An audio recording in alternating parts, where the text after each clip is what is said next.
नमस्कार दर्शक मित्रों, आस्था मैगजीन .न्यूज में मैं रेणुका पांगरकर आप सबका स्वागत करती हूँ। तो चलिए बढ़ते हैं आज के समाचार की ओर। कोरोना के मामलों में अचानक तेजी, 24 घंटों में सामने आए 2.82 लाख नए केस, 441 लोगों की मौत, एक्टिव केस 18 लाख पार। भारत में एक दिन में कोविड-19 के 2,82,970 नए मामले दर्ज किए गए, जो मंगलवार को 2,38,018 थे, यानी मंगलवार के मुकाबले 44,839 ज़्यादा मामले दर्ज किए गए। वहीं कोरोना वायरस के ओमिक्रॉन वेरिएंट के मामलों की संख्या 8,961 हो गई है। केंद्रीय स्वास्थ्य मंत्रालय की ओर से बुधवार सुबह जारी आंकड़ों के मुताबिक देश में कोविड-19 के उपचाराधीन मरीजों की संख्या बढ़कर 18,31,000 हो गई है, जो कुल मामलों का करीब 5% है। देश में पिछले 230 दिनों में उपचाराधीन मरीजों की यह संख्या सर्वाधिक है।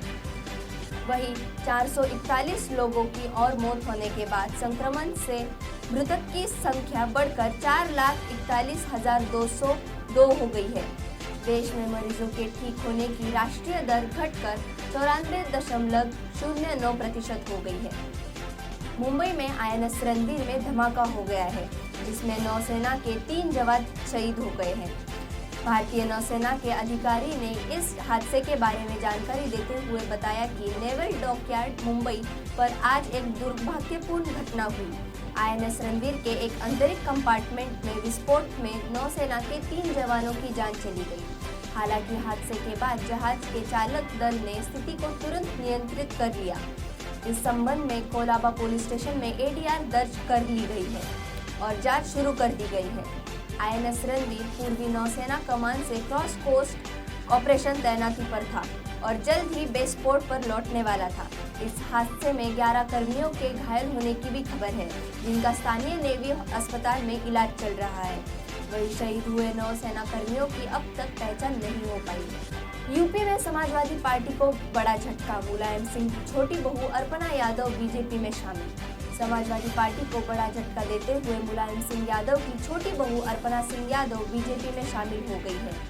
उनके बीजेपी में शामिल होने को लेकर पिछले लंबे समय से अटकलें चल रही थी, जिसके बाद डिप्टी CM केशव प्रसाद मौर्य की मौजूदगी में उन्होंने बीजेपी ज्वाइन कर ली।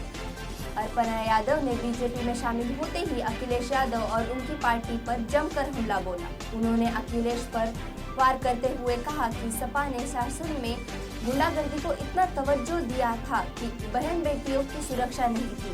शाम होते ही घरों के दरवाजे बंद हो जाते थे। अर्पणा ने कहा कि मेरे लिए राष्ट्र सबसे जरूरी है, इसीलिए मैं हमेशा प्रधानमंत्री जी से प्रभावित रही हूँ। US एयरपोर्ट पर आज से शुरू होगी 5G टेक्नोलॉजी। एयर इंडिया ने रद्द की फ्लाइट। आज यानी बुधवार को एयर इंडिया की उड़ानें अमेरिका नहीं जाएगी। ऐसा इसलिए हो रहा है क्योंकि अमेरिका में 5G मोबाइल टेक्नोलॉजी के इस्तेमाल की शुरुआत हो रही है। 5G नेटवर्क से विमानों के कम्युनिकेशन सिस्टम को काम करने में बड़ी परेशानी हो सकती है। कई दूसरी एयरलाइंस का भी यही कहना है कि एयरपोर्ट के आसपास 5G टेक्नोलॉजी की वजह से खतरनाक परेशानियां हो सकती है। इसे देखते हुए 5G टेक्नोलॉजी को रनवे से 2 मील की दूरी पर रखा जाए। एयरलाइन अधिकारियों ने चिंता जाहिर की है कि 5G टेक्नोलॉजी की वजह से प्लेन के इक्विपमेंट में टेक ऑफ और लैंडिंग के दौरान बाधा आ सकती है। अधिकारियों की इस चिंता को देखते हुए मोबाइल सर्विस कंपनी AT&T और वेराइजोन कुछ हवाई अड्डों के पास 5G सर्विस की शुरुआत को सीमित कर देगी। एयर इंडिया ने ट्वीट कर कहा है कि बुधवार को उनकी Delhi, New York, Delhi, San Francisco, Delhi, Chicago, Mumbai, New Jersey की उड़ानें संचालित नहीं होगी। इसके अलावा एयरलाइन ने दिल्ली से वॉशिंगटन जाने वाली उड़ान को भी रीशेड्यूल करने की बात कही है। विश्व स्वास्थ्य संगठन के emergency head doctor Michael Ryan का कहना है कि इस साल कोरोना पर लगी पब्लिक हेल्थ इमरजेंसी समाप्त हो सकती है। दुनिया भर में कोरोना की स्थिति में कोई सुधार होता नहीं दिख रहा है, लेकिन विश्व स्वास्थ्य संगठन के emergency head doctor Michael Ryan का कहना है कि इस साल कोरोना पर लगी पब्लिक हेल्थ इमरजेंसी समाप्त हो सकती है। WHO ने 2020 में कोरोना पर विश्व स्वास्थ्य आपातकाल घोषित किया था। डॉक्टर रेयान ने कहा कि अगर हम गरीब और अमीर देशों के बीच वैक्सीन और दवाओं के वितरण में भारी असमानताओं को दूर कर लेते हैं तो इस साल कोरोना वायरस की दुश्वारियां, इससे होने वाली मौतें, अस्पतालों में भर्ती और लॉकडाउन के सिलसिले को रोक सकते हैं। डॉक्टर रेयान ने कहा कि हम इस वायरस को अब खत्म नहीं कर सकते हैं क्योंकि ये वायरस हमारे इकोसिस्टम का हिस्सा बन चुका है, लेकिन अगर हम कुछ चीज़ों को कर सकते हैं तो हमारे पास पब्लिक हेल्थ इमरजेंसी को खत्म करने का अच्छा मौका मिल सकता है।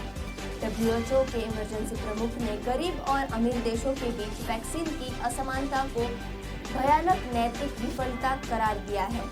उन्होंने कहा कि यह विडंबना है कि एक तरफ अमीर देशों में 80% लोगों को वैक्सीन की दोनों खुराकें लग चुकी है, तो दूसरी तरफ गरीब देशों में अब तक 10% लोगों को भी वैक्सीन की एक भी खुराक नहीं मिली है। आज बीजेपी CEC की बैठक गोवा, उत्तराखंड, यूपी के उम्मीदवारों के नाम पर लगेगी मुहर।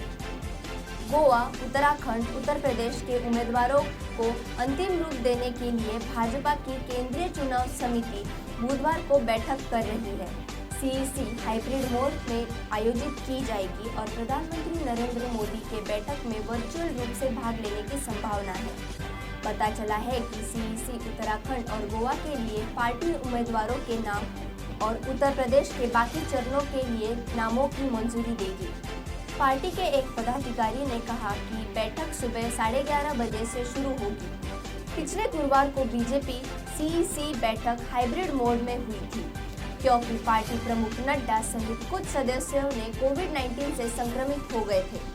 नड्डा हालांकि संक्रमण से उबर गए हैं और उन्होंने सोमवार को पार्टी मुख्यालय में बैठकों में भी भाग लिया था। अमित पालेकर गोवा में आप के मुख्यमंत्री पद के उम्मीदवार होंगे, अरविंद केजरीवाल ने ऐलान किया। अरविंद केजरीवाल ने पणजी में बुधवार को पालेकर के नाम पर मोहर लगाई है। पालेकर भंडारी समाज के हैं। केजरीवाल ने कल पंजाब CM पद के लिए भगवंत मान के नाम का ऐलान किया था। बता दें कि गोवा में 14 फरवरी को विधानसभा चुनाव के लिए वोट डाले जाएंगे, जिनका परिणाम 10 मार्च को आएगा। शेयर बाजार खुलते ही गिरावट हावी, सेंसेक्स 200 अंक से ज्यादा गिरकर 8,543 पर, निफ्टी 18,139 पर खुला।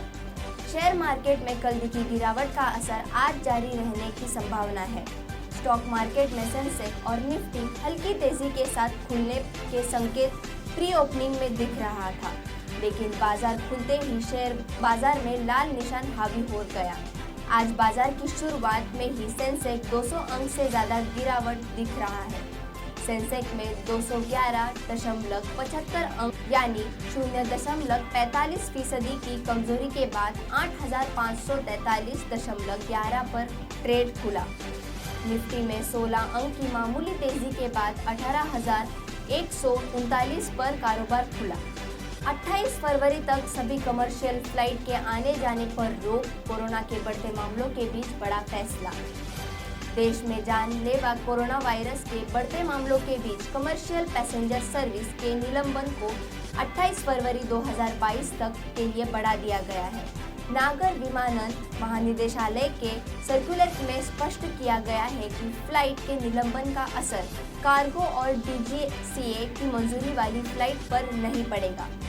इससे पहले नागर विमानन महानिदेशालय ने 31 जनवरी तक अंतर्राष्ट्रीय उड़ान सेवाओं को स्थगित करने का फैसला किया था। भारत आने जाने वाली सभी अंतर्राष्ट्रीय उड़ानें कोविड-19 महामारी के कारण 23 मार्च 2020 से बंद हैं।